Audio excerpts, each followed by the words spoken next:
and thank you for joining us today. Rebecca, if it's okay with you, maybe I'll get started by introducing the Land Trust, and then Absolutely. I'll turn things over to you. Okay. So I'm doing a little screen share here. Hopefully you're all seeing the Boothbay Region Land Trust website here. I just want to start by introducing myself. My name is Tracy Hall, and I'm the environmental educator with the Boothbay Region Land Trust. And for those of you that might not be familiar with the Boothbay Region Land Trust, we are a nationally accredited nonprofit land conservation organization. And we have as our mission to conserve for public benefit the natural habitat, scenic beauty, and working land of the Boothbay region. We're fully supported by members, and we provide free public access to 26 nature preserves that are scattered throughout the Boothbay Peninsula. And we have over 35 miles of hiking trails. So if you want more information on what we do and where those trails are, you can visit our website, or we do have our headquarters at Oak Point Farm, where we have printouts of each of the trail maps. The other thing that we really strive for is to educate the public, and we host over 100 free educational events annually. We love to partner with other organizations, and that's where we are today at one of our free events, courtesy of the Knox-Lincoln Soil and Water Conservation District. And we are here to learn about the Conservation Landscape Certification program that they are doing. So at this point, I'm going to turn things over to Rebecca Jacobs, who is the program manager. Okay.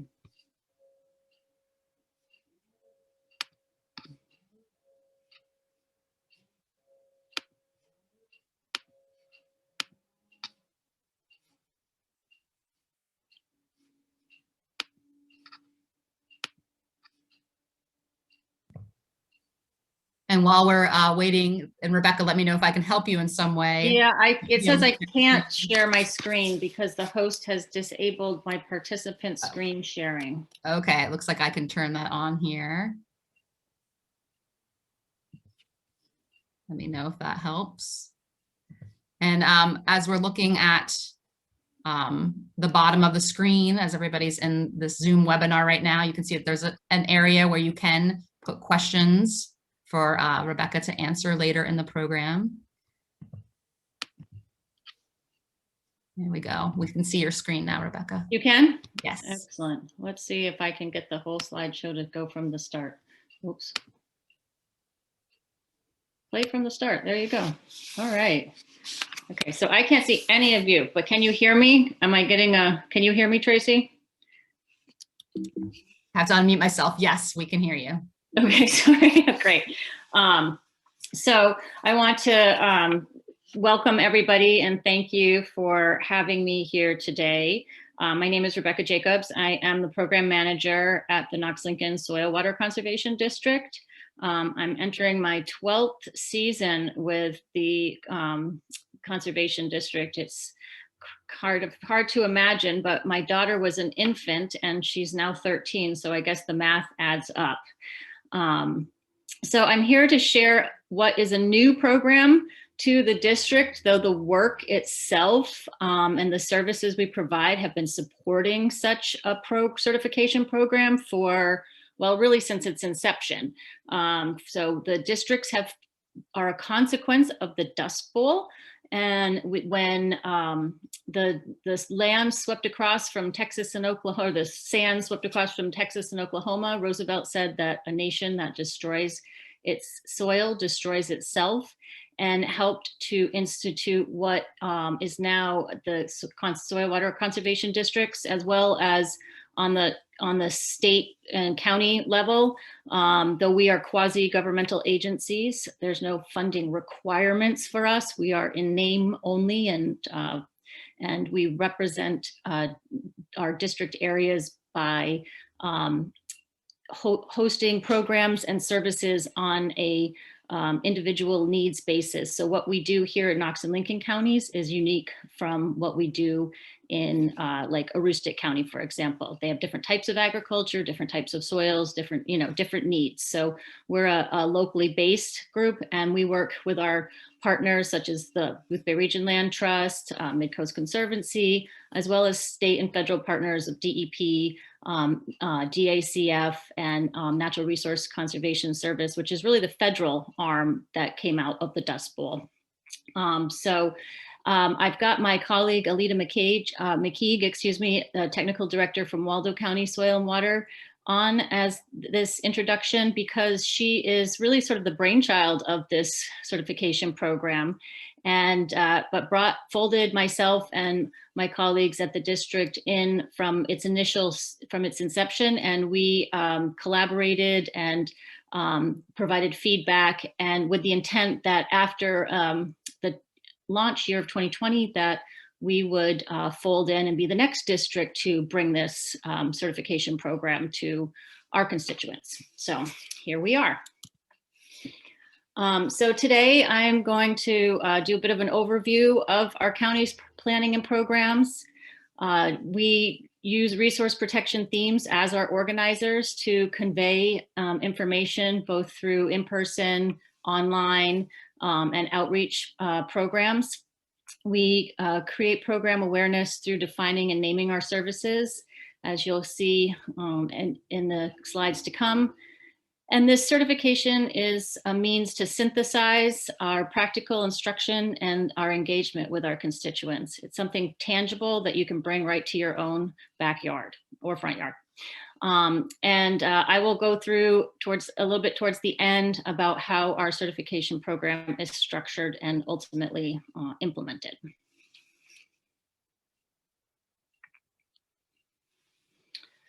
So why district land certification? So the land certification at a district level, it's a tool for our constituents to implement our diverse practices that we promote.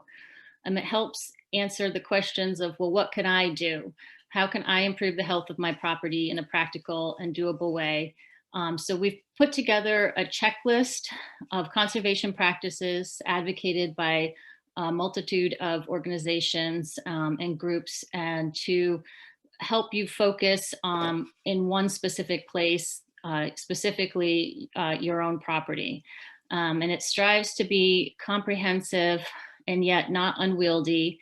And it's not punitive, it's simply proactive, it's not reactive, it's just something that you can use as a guide and a lens to look through at your landscape. It also allows you to get support from somebody like myself or Alita to come to your property as you engage in this certification process. So areas where you are perhaps weak in understanding, we could come and help guide you through a particular section of the certification.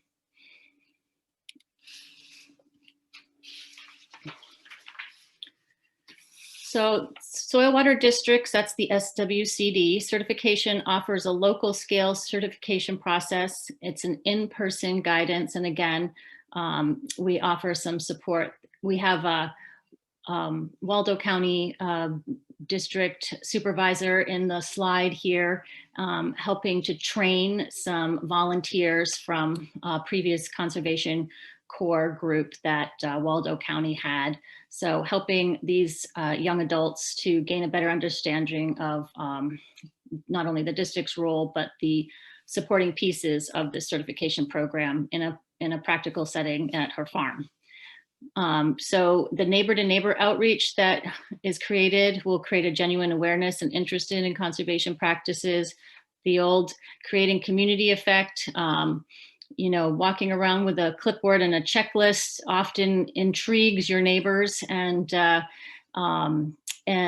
adding plants and modifying your garden or doing massive invasives projects, again, is another one of those neighbor to neighbor, hey, what's going on? So it's another way to get together and share the work that you're doing in hopes that they may in fact adopt or, you know, do this on their own property as well. Of course, this certification program is really a direct result of the district programming and services that we already do and are providing. And we'll talk about some of those that support it as well. And we hope to teach conservation practices and provide incentives to implement them on an individual basis.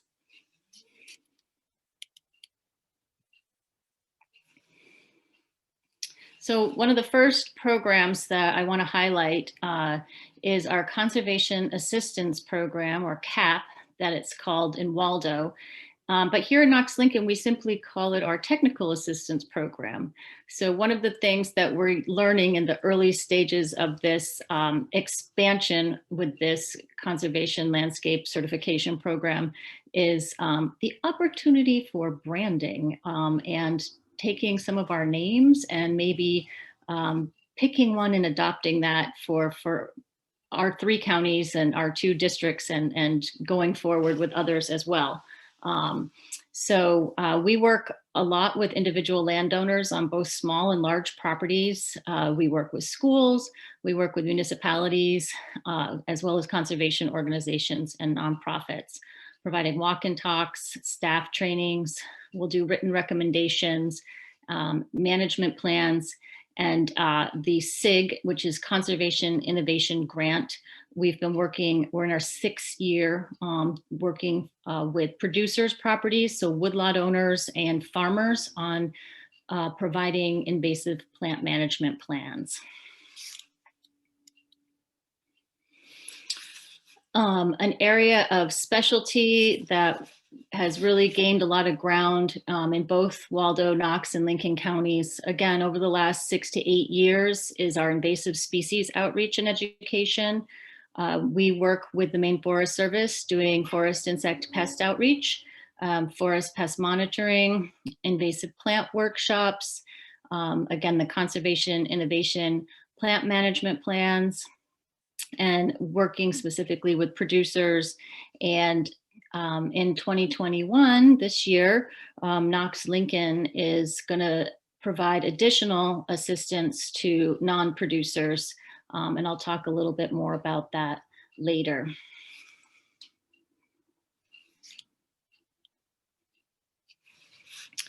So again, another branding opportunity is it ecological or conservation landscaping? Waldo uses eco and Knox-Lincoln uses conservation landscaping, but we've been providing workshops for a number of years, and I'll talk about some of those that support this, both training and work with individuals for this certification program. Our online resources, both Waldo and Knox-Lincoln, have done a lot of, made a huge effort to increase the amount of online resources in each of our programmatic areas, whether it's ponds, pollinators, buffers, etc.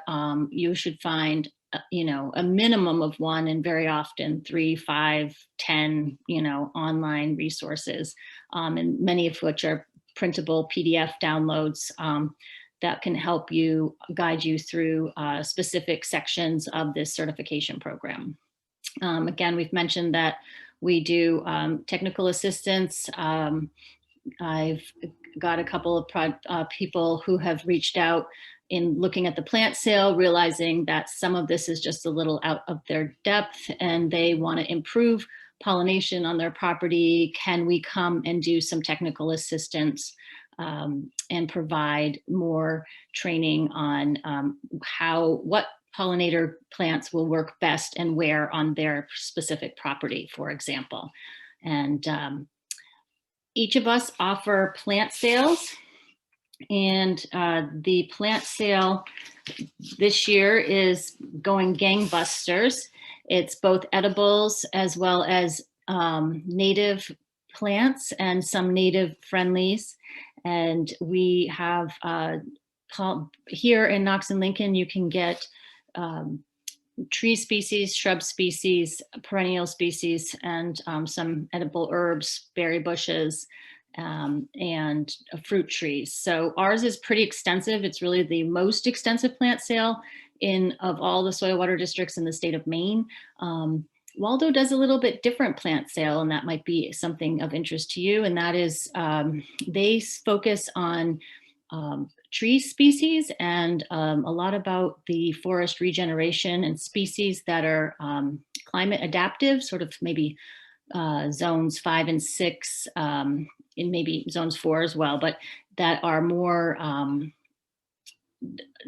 southern species or species that are migrating slowly, naturally, or through planted projects and efforts. And they're doing a lot of work trying to look ahead. What do our forests and our forested landscapes look like now, and what perhaps will they look like through the climate change in the future? So some of their plant sale work is reflecting that.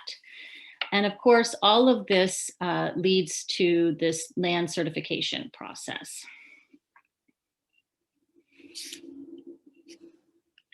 So one of the programs that a couple of the programs that we offer through Knox-Lincoln are what we like to say is beef up your buffer and native plants for water quality and wow. So as you may or may not know, soil retention is a huge piece to keeping our sediments and our pollutants out of our waterways, be it fresh or salt water. And it's really important to get a lot of root structure, both shallow and deep. So, looking at this streetscape with the rain garden planting in the foreground and the turf grass in the background.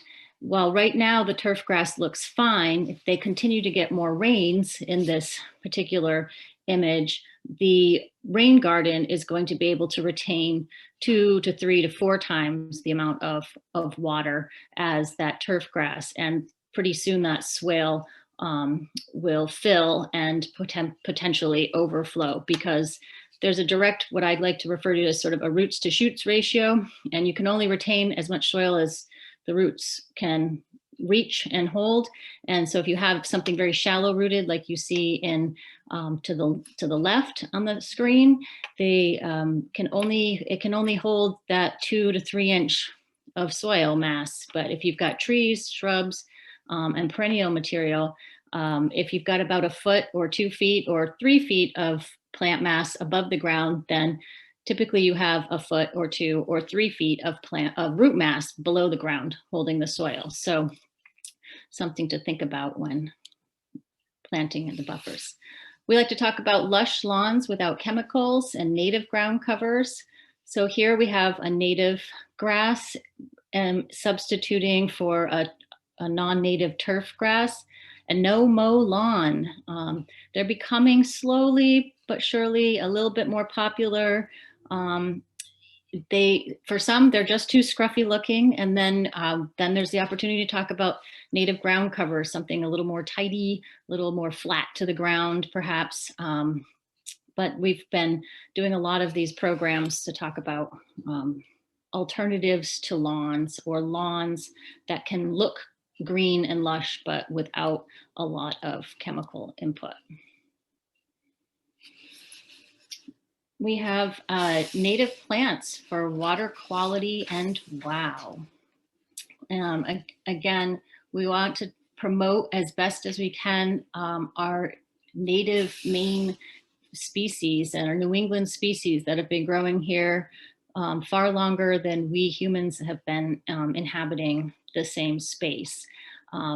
They've adapted to the soils. They have been doing their jobs in terms of buffers. They've been there. A lot of the reason New England looks like New England is very much part of not only its topography and its waterways, but its plant material. You don't necessarily have the same oaks or willows or cherries or birches as you can see here in the photo.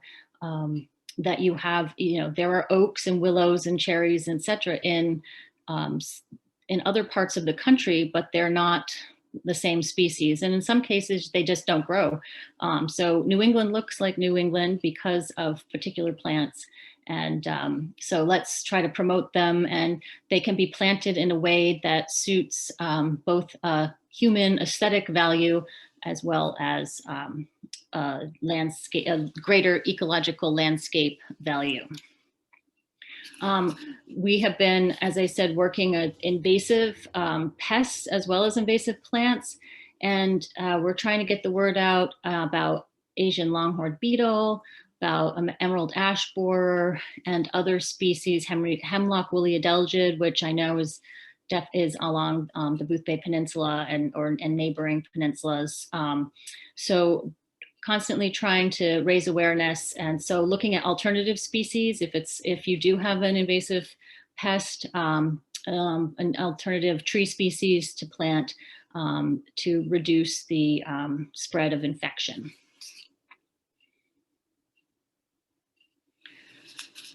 And of course, we want to talk beyond the bird feeder, creating resilient habitats, making sure that we're looking at landscapes for aesthetic and ecological value at large, but not just for humans, for all the creatures, birds and others included, so we can create a resilient habitat for all of us.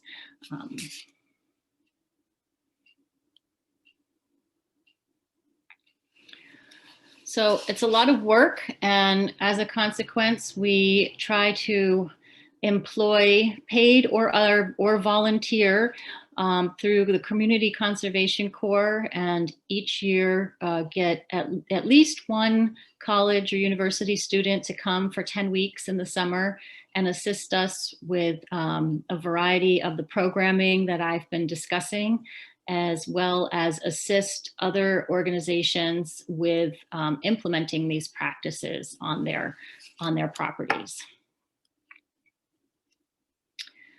Here's an image of a community garden project that was done. I believe this might be the pollinator garden that went in at a community park in Belfast, but I could be mistaken. But I don't think so. It's the Athena Health Group. Yeah, I'm pretty sure that's it. And then we've got our Conservation Corps out doing trail work. Yes, Tracy, it's possible to get some extra help. Doing field work. We do a lot of invasive species work over the last few years. That's not going to go away. He's actually on his phone, hopefully not sending a text, but using what is called the IMAP invasives tool. And it's both an online GIS programming, it's a mapping and monitoring tool that can be used by landowners and professionals alike. And what he should be doing is putting in data for some invasive plants that he has identified that will be uploaded into the system. And then the landowner and or the soil water district can help develop a plan of action for remediation for said plants. The one thing that I particularly like about having a summer intern program is that they're 10,000 times more savvy with the media than I am. I'm a bit of a Luddite. So if anybody told me I'd even be doing online programs like on Zoom, I would have laughed at them 15 years ago, but here we are. So they can do Instagram, Twitter, Facebook, and share the stories and programs with a broader audience and kind of keep us in the spotlight. And while it may be only for a few weeks of the year, people like us, people, sign up and become our friend on Facebook, etc. And then they continue to get posts from my colleague Julie throughout the rest of the year on additional programming that happens. But that's been a great way to expand what we do and who we can reach. We have water quality is a big part. We are a soil water conservation district after all. So water quality monitoring is important, and got them out doing some of that. And they might even be doing some dragging to see what species are out there. Every year we get our Conservation Corps out on at least one farm. They are doing a planting project. Frankly, I would have fun on one of these machines. It looks quite, I've never planted like that before, so it would be an interesting experience. But we really try to make sure that it's a well-rounded experience for all aspects of environmental work when they come on board with us. So this is some of what they do. This year, I'm excited that Knox-Lincoln is the proud recipient of a Maine Outdoor Heritage Fund grant, and we have the funding to hire an environmental steward, which is part of the AmeriCorps program. It comes through the state of Maine, through the Maine Conservation Corps program. It's a 900-hour. It's considered a volunteer position. They do get like housing or a stipend or living stipend. This work is going to be focused on terrestrial invasive plants. And as I mentioned before, we've been working in Waldo, Knox, and Lincoln counties doing conservation innovation grant. And it's really focused on large scale landowners, farmers, and woodlot owners particularly. So they don't necessarily have to be producing, making their full living, but they are still, whether they're producing wood products, they've got an active forestry management plan, et cetera, but they tend to be, tens, if not hundreds of acres of land. And in the 6 years of our outreach efforts and our expanded education efforts, we have had in Knox and Lincoln County alone, at this point, it's more than 70 individual landowners reach out that do not meet the criteria for the conservation innovation grant work. Private landowners such as yourself, maybe you have an acre, maybe you have a small lot in downtown Booth Bay, and you have some invasives, you have some questions, you're not sure what to replace the plants with, you're not sure if that is a honeysuckle or whatever. And what I've worked on over the last year is to develop a ranking criteria for private landowners to have these needs met and have expanded technical assistance in the form of an in-person survey, a meeting, a map if it's necessary, a report or management plan if again it's necessary. We'll be focusing on the widespread species that you see in sort of the left side of the screenshot, as well as some of the limited species that are distributed in Maine for terrestrial invasives. We're hoping that this person can help me expand this hands-on management. We'll be doing volunteer coordination and working with a property here in Camden, Maine, called Mary Spring Nature Center, which, having done a lot of surveying in Knox and Lincoln counties, we have probably it has probably one of the most densely problems with invasive species and a lot of diversity, about 12 species. So this environmental steward is going to help do some volunteer coordination and some hands-on management on that property. And we'll hope to, again, expand the outreach, our social media, and our digital library for folks to access information on their own if they don't need to have the personalized assistance and report. So I'm pretty excited about that. If that's something you, a need that you see for your own property, by all means, at the end, I have my email, and reach out to me and I'll get you on the list, and we'll be touching base sometime in June. So we have our Forests for Future. We've got woodland workshops, forest pest outreach. We do wildlife and forestry workshops and forest adaptation and research citizen science. And of course, all of that supports this land certification. Here we have, I assume it's Morton Moss Wild based on the beard. You can see in orange, doing a forestry walk and talk. We have one scheduled for April 29th, a Thursday at 10 a.m. At a private landowners in Appleton. It will be mentioned again at the end. So if you have a large forested property or a small, even small forested property that you're looking at, better understanding its tree species, its habitat, and how to enhance it, perhaps with wildlife in mind, we have Maine Forester Alyssa Gregory and wildlife biologist Joseph Roy that will be on hand for that free walk and talk in April. We try to help people understand their management plans and how to survey for invasive pests. We look at buffers and habitat transition from field to forest. And we talk about forest regeneration and again, those adaptive plants. 3 fun ones that are not widely distributed and known here, but are of interest both from an aesthetic standpoint and for landscape value are tulip tree, the Liriodendron tulipifera, our wheat gum in the bottom center, and chestnut oak. So really beautiful from just a structural standpoint, leaf and interest, color, the flowers, shape, etc. They're very nice landscape trees, but they're also trees that will be of interest to people who are looking to diversify and think ahead with climate adaptation for forests. And we've got our Conservation Corps out doing some planting projects on a property to help with some forest regeneration.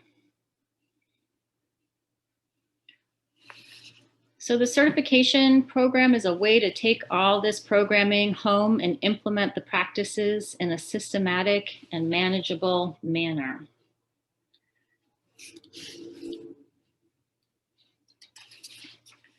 So here we have a happy homeowners property with a beautiful mountain ash and a number of rudbeckia and echinaceas, and they kind of look, I'm not sure in the foreground, a couple of the other species. We've got some hydrangea and other species.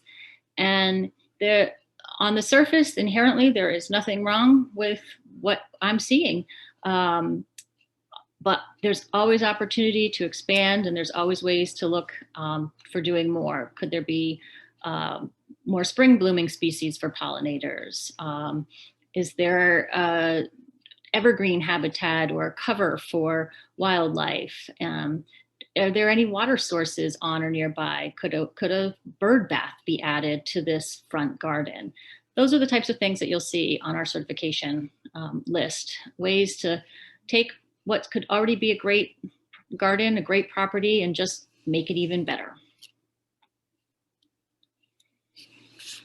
So we have both at Waldo and Knox-Lincoln, we have a website page already for our conservation or landscape conservation certification program. You can download the checklist in a Word document or a PDF already. We are working towards getting an online fillable form. Some people are trying to go more and more paperless, and I completely understand and appreciate that, though I still will print the form. I need that tactile, hands-on, walk around the garden thing. I'm not going to walk around with my computer. That just doesn't suit my taste. So we're trying to make this as complementary to different learning styles, different work styles, and as possible. And once we get the online fillable form completed this year, if we have time or money left in the budget, we will then provide an app for phones, both Android and iPhone. And if we can't get it in 2021, then we will put it on the list for 2022. You can apply online or by mail, and it is self-guided in that you can invite a staff or a trained volunteer assessor, like our environmental steward will be, and to come to the property, or you can just use it as a tool for self-assessment and guidance for your own personal, desire and gain. In order to get the certification awarded with a sign or recognition on our website, with your name or without your name, anonymously or not, you will need to turn in that checklist, and it will need to be verified by a staff member such as myself. So here is the certification checklist in part. We are looking at protect vernal pools. Well, obviously not everybody has a vernal pool, but if you do, here's what we would be looking for. Has it been marked and mapped? And using the main vernal pool assessment, can you show verification that you haven't disturbed the pool depression with equipment, piling up sediment or slash around it? Can you create and mark a 100-foot buffer around the vernal pool to not harvest or disturb the area because, well, for lots of reasons, and then conserve an abundant coarse woody debris in the vernal pool buffer for the amphibian life. You can see that they're all asterisked because those are the requirements if you have a vernal pool and you want to add that as part of your list. And then they provide shelter for wildlife, brush piles, of course, has some slash at least been left after harvest. Do you have dead trees, also known as snags, on the property for woodpecker and other mammal habitat? Most of you listening today and watching the slides will be using the residential small mixed-use property checklist. There is a list of core criteria that must be met. That is, can you provide examples of, at minimum of 3 of each of these core criteria sections? So we've got food and plants, supplemental feeders, shelter for wildlife, clean water sources,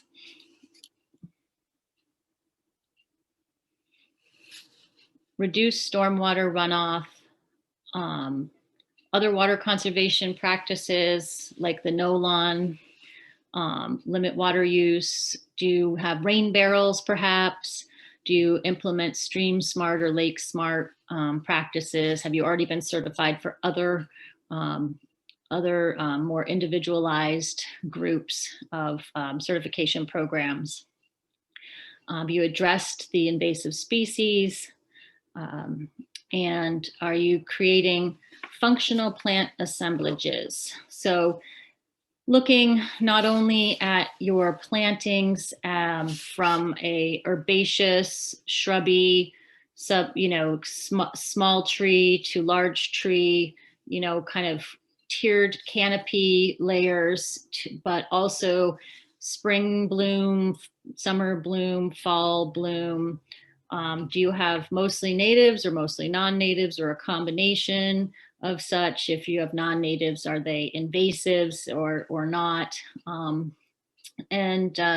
So looking at it from a multifaceted way. Again, we have this core criteria that must be met for this certification process. It's to provide wildlife habitat. Well, we are a soil and water conservation district, so I think practicing best management practices in soil and water conservation would be pretty top of the list. To control invasive species, plant for ecosystem support. While you can always plant with aesthetics and humans in mind, this is reaching beyond that, and it can still be beautiful but functional for not just us. Are you implementing organic and invasive pest management practices? Do you have additional practices or miscellaneous, such as vernal pools or other certifications from other organizations already in place? For those properties that are slightly larger or who have like larger or some woodlands involved, you can do an additional checklist of our forest checklist for the woodland stewardship portion.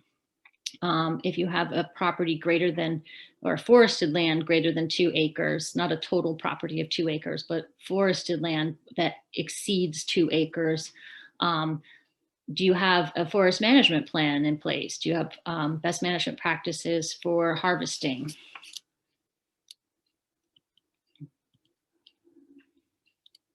So whether you're creating man-made habitat, enhancing existing with something cutesy like this little balconied mammal house, or you're looking for and keeping some snags with openings for critters to find their own natural home. They all count. There's no one right way to do this. So the program is hoping to aggregate and integrate existing tools and methods, as well as some legacy programs. One legacy program specific to soil water conservation districts, you can see in the upper right corner. We've had what we call cooperators in the past, where typically when they come in to do a landowner has come in to do some type of practice, they're looking for some resource concerns. In the past, they would fill out a form that essentially said, I will do my best to engage in best management practices on my property, and I will reach to the Soil Water Conservation District and or Natural Resource Conservation Service to meet these needs, as they arise. And it was really the early stages of networking and building a database. The world has changed, the cooperator program has changed, and in many cases around this state and beyond, either has gone kind of by the wayside because we have email lists and other things that are serving us equally, if not better. But historically, Knox-Lincoln has honored what we call a cooperator of the year. And it's a farm, it's a woodland owner, it's a landowner who's been working with NRCS and soil water districts to put best management practices on the land. And they're really a shining example. They'll often end up on our farm or conservation bus tour, etc. And we've provided these cute signs that are screwed into typically the side of a garage or a barn. And programs that teach ecological land management like Xerces, pollinator habitat, or the World Wildlife Foundation's backyard wildlife habitat. The goal is that we are kind of taking all the best of each of these current and past programs and pooling them together in a way that is a bit more comprehensive. And so the program is free. We may have to charge for the signs at cost if we can't get a grant, but we'll just pass that on at cost to those who go through this certification program. And again, we're trying to aggregate and refine existing criteria from multiple sources into one place. We are providing links to helpful education resources, both online and have it available in print. We're hoping to deliver this certification program and this resource by multiple levels of technology. Of course, the human interaction, especially after this year, is like even more important than normal. But some things are site specific, and typically there's no one solid path, or means to an end. There's lots of different plants you can choose for habitat. There's lots of different buffer plants that will hold the soil. So having that human interaction is great, and will help stitch the landowners and personal sense of style and aesthetic and values. They're avid birders to find the right fit, the right plant for the right place. So that human interaction is great. We're making sure that the basic core criteria is the same for all land types. And then that we go beyond that when we have farms or we have large scale woodlot owners with active forest management plans, and we create a sub criteria to help them do an even better job. The goal after we refine our farms and forest lands this year, criteria lists this year, is to move on to parks and conservation lands. So we're really hoping this becomes a truly comprehensive and interactive certification program.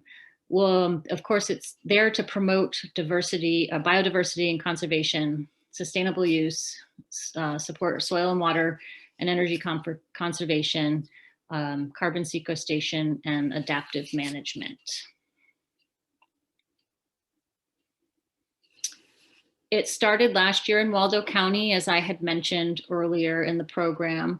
We've scaled it to residential and forest lands. When landowners were met last year, they were asked if they would like to participate, and 90% positively responded and served, and several of which went on to serve as our beta testers and provide feedback. We're still working on getting the online fillable form and smartphone app. It did not come in 2020, but it's in the works. And we're looking at ways to promote the program through social media, Facebook, YouTube, Instagram, etc.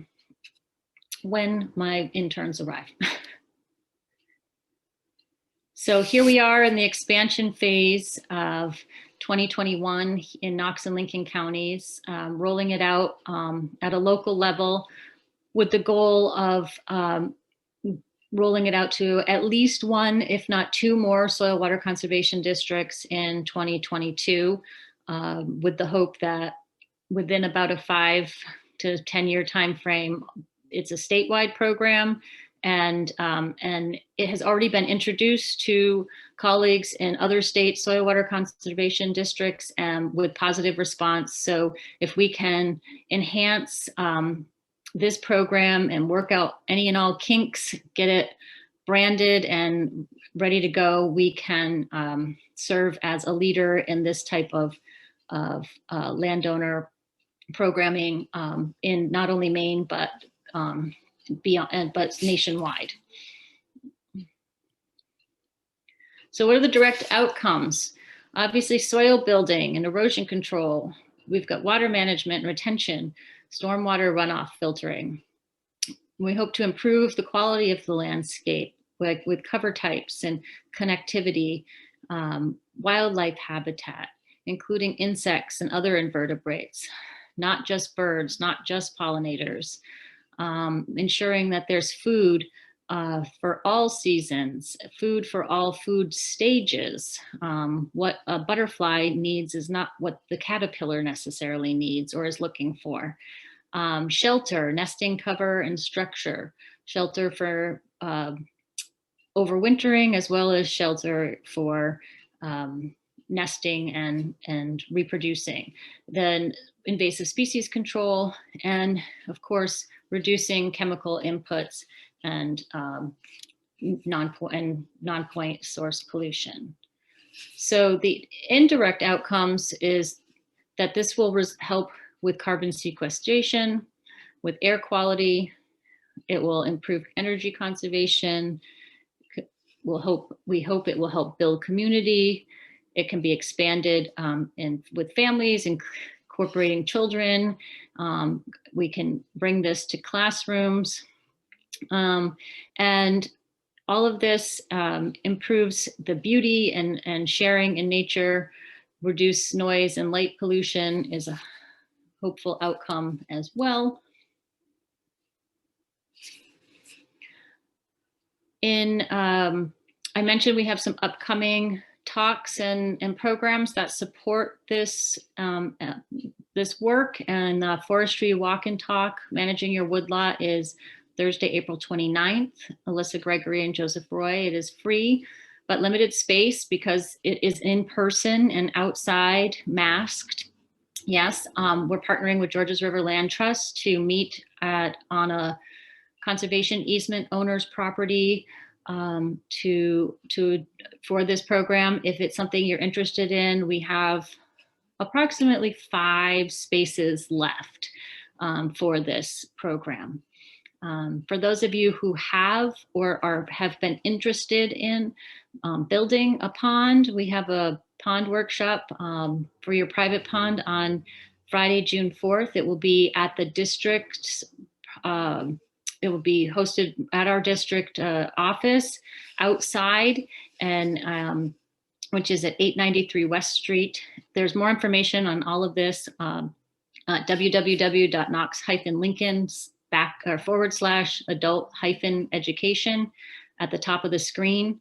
The program is $15 per person and will include a visit to a nearby pond or two with wildlife biologists to talk about the pros and cons of that particular pond's buffer, that particular pond's depth, and so on and so forth. So it'll be a classroom portion as well as a outside classroom, but classroom portion with our engineer as well as a aquatic biologist to talk about ways to improve individual ponds. And we'll have, I called it the farm tour. Sometimes we call it our conservation tour, farm tour. A little of both. Doesn't necessarily mean it will be 100% farm properties, but we are looking to do a one-day 3 to 4 property tour in September. We're looking at a Friday or Saturday, and it will replace our previous bus tour, our conservation bus tour. So we'll be visiting again. It may not be just farms, it might be other properties as well. Maybe somebody listening today will be the first certified program in Knox and Lincoln counties, and we can visit your property. But in any case, we'll be visiting a number of properties with best management practices in place, and properties that are not otherwise open, to the public on a regular basis to see what products and practices that we can learn from. And it's a great way to get out and enjoy our greater backyard here in Knox and Lincoln counties. So look for more information on that. We've got a lot sort of in the works, but it's not 100% nailed down. But we know that driving around on a bus with 40 people is not going to work in our current climate. So we're going to have it, have you do it as a ticketed affair and drive yourself. And I would be remiss not to mention our plant sale. It would obviously support the certification program. You may go through that checklist and realize you're missing that, sub canopy layer, or you could add some more pollinator plants, etc. And we are quickly running out of plants. It's a good problem, but for those who haven't ordered yet, it is a problem then that you need to go online and order soon. Perennials are more readily available. Most of our shrubs, but not all of them, have sold out. We're probably 50-50 on our trees. So this is not to send you away, but rather to draw you in if you had intended on ordering or are interested in seeing what's available. We do close our plant sale ordering by April 12th, but truly, I'm not a marketer in the, sell kind of thing. I'm really telling you, if you want to get plants from our plant sale, they are truly going fast. It's live. Our inventory is live online. So if something sells out in the next 5 minutes, it will pop up and it'll say sold out. If you order by mail, you may or may not be issued a refund. So just to keep that in mind. And at this point, I would like to open it up to any discussion and to say I hope that at least 1 or 2 attending today are perhaps interested in exploring this certification program more and providing feedback as you go so that we can make it better and better for other landowners and other districts in the future. I end it with this image of non-natives versus natives. Again, it's my perpetual conversation of that sort of roots to shoots ratio. The roots portion is just the best visual. You can see how much more soil is retained with native plants and how the structure of the roots are a lot more diverse and typically a lot more fibrous. So When you can, choose native for aesthetic or habitat or other value, please consider it. There's always a place for some non-natives, but you can see from a conservation value what the native plants really do for our habitat, our soils, our water quality, etc. So thank you very much. And here is my contact information. And I'm gonna let Tracy,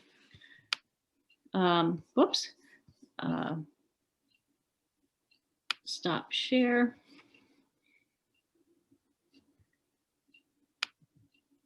Okay.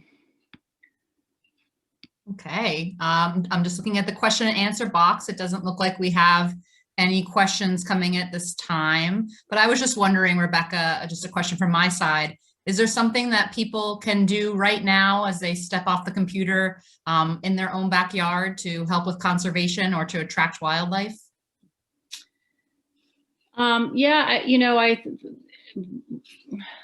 I like to say, just look at it from some of the basics of, is there access to water for who you've got, for your creatures out there? Are you willing, to leave some dead standing trees, even if one might be, unsightly, so to speak? Is there a way to do it in a way that you can plant some shrubs around it so that you've got that habitat for the insects and the birds and the small mammals? I've had clients and individuals over the years who've really wanted to just make everything super clean. And I think it's important to remember that the duff layer and the leaf litter and all the layers in our big backyard are,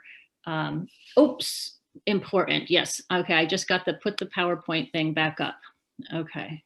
But like, we can't contact you because we can't find it.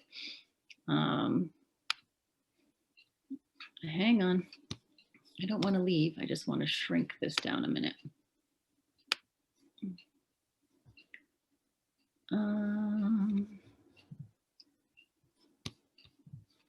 I think I was sharing the screen of the website there, but now yours should be available. Share screen, PowerPoint, desktop. There we go. And then we can see your contact information. It's good. That's close enough. Perfect. Yes. I was like, oh no.